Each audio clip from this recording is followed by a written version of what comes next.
Hi friends, అందరికీ good morning. ఈరోజైతే మా దగ్గర అట్ల బతుకమ్మ అండి, అందుకే బతుకమ్మని అయితే పేరుస్తున్నాను. అది మేము చేసే బతుకమ్మను అట్ల బతుకమ్మ అని అయితే అంటారు.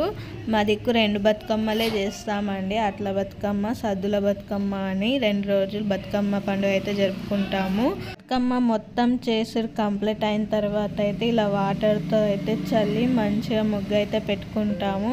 ఎక్కడైతే బతుకమ్మ పెడతామో అక్కడైతే ఇలా ముగ్గేసేసి ఒక పీటేసి దానిపైన అయితే బతుకమ్మని అయితే పెడతామండి. అండ్ బతుకమ్మ పెట్టిన తర్వాత అగరబత్తులు అయితే ముట్టిస్తాము. పెట్టిన తర్వాత ఒకసారి మళ్ళీ బతుకమ్మ తీసుకెళ్లేటప్పుడు ఒకసారి అయితే ముట్టిస్తామండి. అత్తమ్మ ఏం చేస్తున్నావు? అట్ల బతుకమ్మ కదా లడ్డు, అందుకే బతుకమ్మ కోసం అట్లయితే వస్తున్నారండి. సరే చూడు, మా సైడ్ అయితే అట్ల బతుకమ్మ రోజు తప్పకుండా అయితే అట్లయితే పోసి బతుకమ్మకు నైవేద్యంగా అయితే పెడతామండి. చెరువులో బతుకమ్మని ఇచ్చినప్పుడు ఈ అట్లను కూడా అందులోనే విడిచేస్తామండి.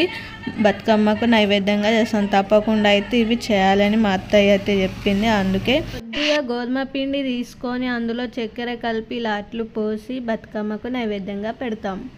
మేము చిన్న ఉన్నప్పుడైతే 15 days నుంచి అయితే బతుకమ్మ చేసేవాళ్ళం. స్కూల్కి వెళ్ళి వచ్చిన తర్వాత చిన్న చిన్న బతుకమ్మలు చేసి ఫ్రెండ్స్తో ఆడి బాక్స్లలో ఏదో ఒక స్నాక్స్ కట్టుకొని వెళ్ళి గుడి దగ్గర కూర్చొని తిని మంచిగా ఎంజాయ్ చేసేవాళ్ళం అండి. ఇప్పుడేమో ఇలాంటివి ఏం చేస్తలేరు. మా దగ్గర అయితే ఫుల్ వర్షం అయితే పడుతుంది. అందరు ఇలా సింపుల్గా అయితే రెడీ అయ్యారు. ఇక నేను కూడా సింపుల్గా రెడీ చేసి బతుకమ్మని అయితే తీసుకెళ్తాను.